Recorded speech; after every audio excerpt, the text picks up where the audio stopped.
Vamos dar continuidade aqui. Apócrifo do Novo Testamento.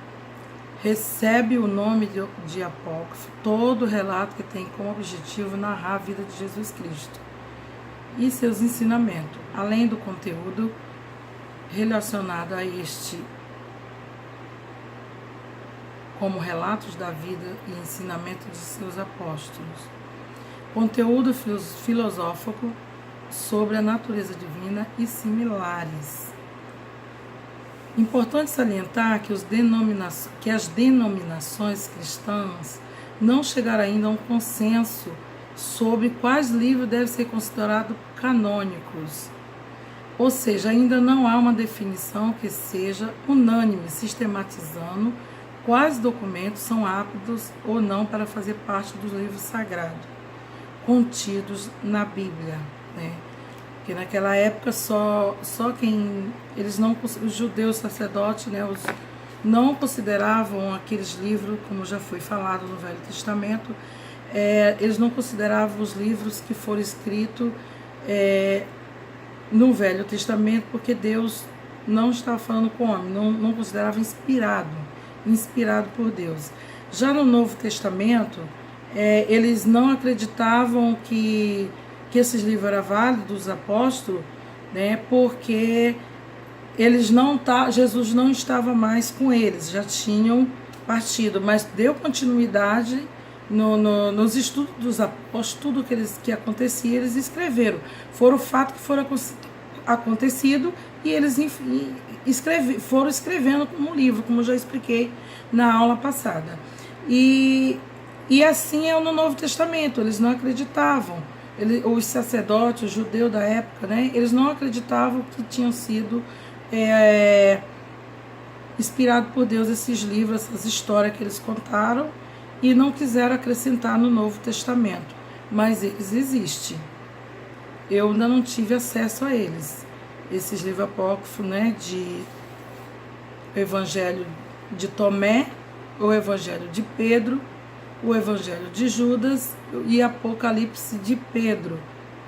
E Atos de Pilatos, História de Pilato, Atos de Pedro e os 12 apóstolos. Esses são os livros apócrifos do Novo Testamento. Eu vou pesquisar esses livros e gostaria que vocês fizessem um trabalho para mim sobre esses livros. O que vocês encontram de história desses livros? Eu gostaria de dividir as tarefas aqui. No final eu vou separar as pessoas para estudar, para procurar pesquisar esses livros, ok? Então, como eu estava falando aqui, né, popularmente, a ideia que predomina é de que os livros apócrifos, tanto os evangelhos como os demais documentos do Novo Testamento, como eu falei agora, são simplesmente aqueles que estão excluídos da Bíblia, né? Eles não aceitaram colocar dentro da Bíblia. Mas exatamente por esta falta de consenso dentro das várias denominações cristãs, cada uma costuma de acordo com sua orientação filosófica e espiritual. Inclui ou exclui documentos que em outro segmento cristão são perfeitamente válidos ou então desconsiderados, né? Como eu já expliquei.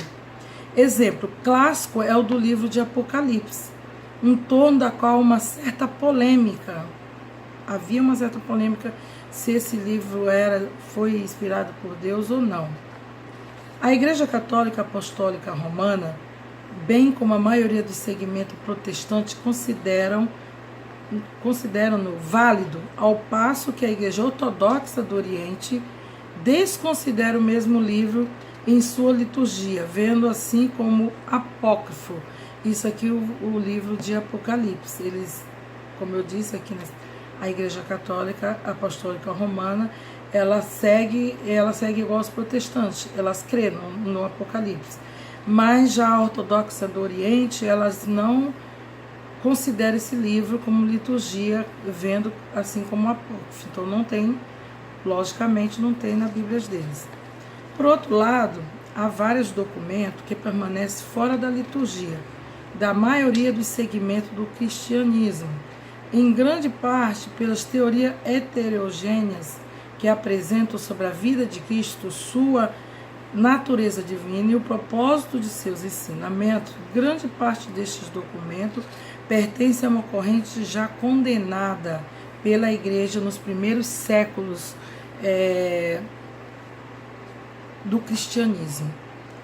O cristianismo gnóstico, que a grosso modo entendia que ao invés de participar de uma instituição organizada, o cristão deveria antes conhecer o ensinamento de Cristo por si mesmo, pensando no caminho, suas próprias convicções para a devida salvação.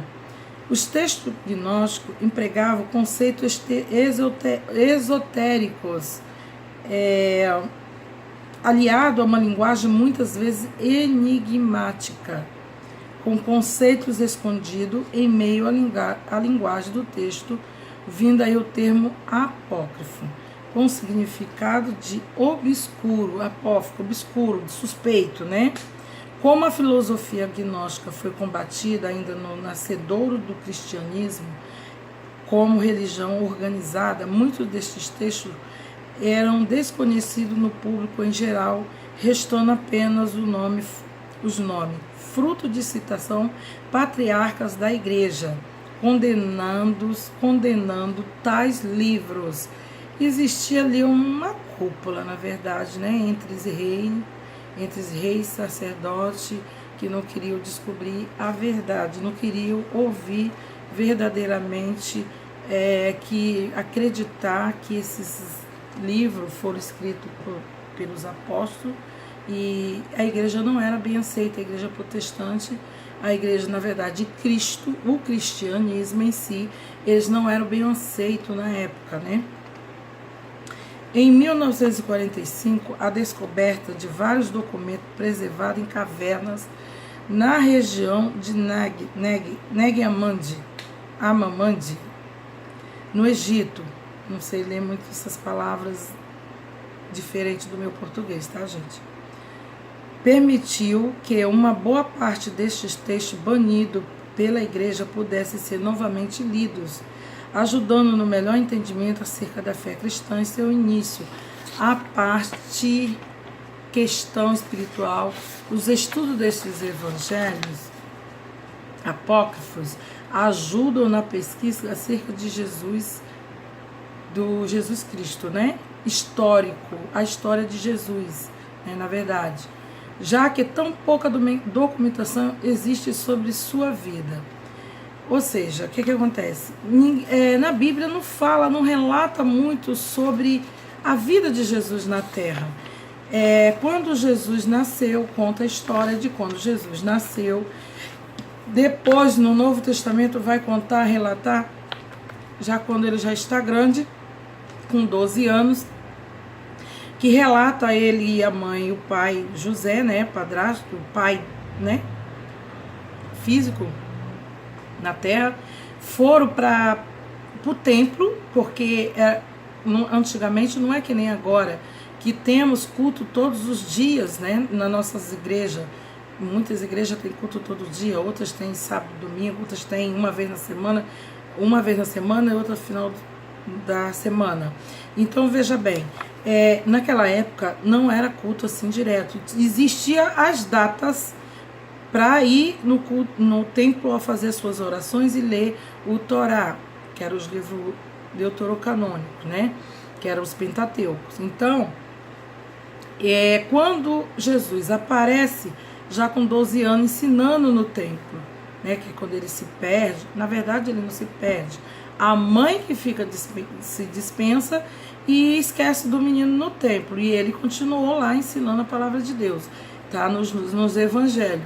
Então, o que acontece? Naquela época, não passa de quando Jesus nasceu, quando eles voltou do Egito para Jerusalém, morre essa passagem, não conta história nenhuma, e depois ele já aparece, já com 12 anos, pregando a palavra de Deus, ensinando, né? Olha que interessante.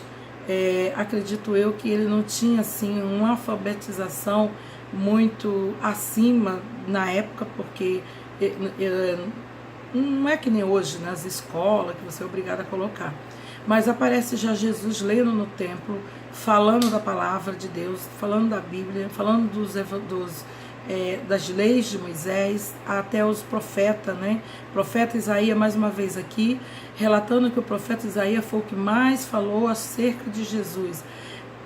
Ele conta toda a história do que iria acontecer com Jesus, o porquê que ele ia para a cruz ali em Isaías 53, onde ele fala que ele levou sobre si todas as nossas dores, todas as nossas enfermidades, né? E ali pelas suas pisaduras fomos sarados. E quando ele vai para o martírio, ali já para a crucificação, esse versículo ele vai trazendo à flora tudo aquilo que Isaías profetizava a respeito de Jesus. Esse vídeo vai ficar um pouco longo, mas é necessário que eu explique, porque me chamaram no particular e falaram para mim que no vídeo é mais fácil de entender a aula. Então eu vou fazer agora a aula em vídeo, não vou falar mais em áudio, eu só vou mandar vídeo. Eu vou postar direto no YouTube e vocês acessam, para vocês terem o conteúdo da aula. Então, esses livros que eles falam que é apócrifo, de Tomé, de Pedro, de Maria, de Judas, acredito que Maria tenha tido, sim, uma história linda para contar nos livros dela, porque, não que é para ser idolatrada, mas ela deve estar contando nesses livros apócrifos a sua trajetória com Jesus, o seu crescimento, como ele foi, até os 33 anos, porque ele aparece com 12 anos pregando no templo, depois some de novo, e só vai aparecer quando ele vai ser batizado por João Batista. Aí quando ele aparece, e nessa época que ele some, João Batista aparece, pregando o arrependimento, pregando, olha, vai vir um que é mais digno do que eu, que não sou digno de desatar a sandália de seus pés, vai vir o Filho de Deus, o Cordeiro do mundo, que vai salvar a humanidade, mas é necessário que vocês se arrependam dos seus pecados. E João Batista já aparece anunciando Jesus como Salvador. Então, esse período de 12 até os 33 anos, existe muitos relatos, muitos livros, inclusive eu tenho até um livro que é escrito, é hindu, eu comecei a ler, parei, porque conta uma história de Jesus totalmente distorcida, que não é Jesus, porque a Bíblia diz que Jesus ele foi 100% homem, 100% Deus na terra. Então imagina que esse livro que eu tenho, ele fala uns relatos de Jesus, de que Jesus namorou, de que Jesus foi para a Índia, de que Jesus foi para o Oriente, foi para o Japão, foi para a China e viajou esses lugares tudo. Eu não duvido que ele não viajou, né? Mas eu deixo a dúvida que se o que eles estão escrevendo se é verdadeiro ou não, né? Porque se fosse interessante para nós sabermos disso, eles tinham sido aceitos dentro da Bíblia. Então eu acredito sim nessas histórias desses livros que são chamados apócrifos, de Judas, de Pedro, principalmente de Pedro. Pedro deve ter uma história linda nesses livros dele, de que ele custou se converter, ele custou se render aos pés do Senhor, né? Então eu acredito que tem ali uma trajetória dele, depois contando o que Jesus fez para ele chegar até onde chegou, o que aconteceu depois da ascensão de Jesus, da ressurreição, né? Eu acredito que tenha muitos relatos bonitos. No livro do Atos de Pilatos, né? Depois que ele mandou crucificar Jesus, depois que ele entregou Jesus ali para os soldados, para o romano, acredito eu que deve ter uma história interessante também nesse livro de Atos de Pilato, o que aconteceu depois que ele mandou crucificar Jesus. Atos de Pedro e os 12 apóstolos, uma história deles, né? Na missão de evangelismo, na missão do ID, na missão da formação da igreja. Eu acredito sim nesses livros, conta essas histórias. Gente, eu que estou dizendo, eu que estou achando que deve ter esses livros, deve falar muita coisa, né? Desses relatos deles, da vida deles depois de Jesus. Não li ainda nenhum relato, deles, não li ainda. Esses livros é difícil acesso, eu vou até me informar aqui, pesquisar na internet, né, o Google, que é a nossa biblioteca, se tem algum livro exposto para nós lermos, entendeu? Então essa é uma parte do livro apócrifo do Novo Testamento, E eu encerro aqui esse vídeo e vou dar continuidade na apostila que eu estou dando a aula.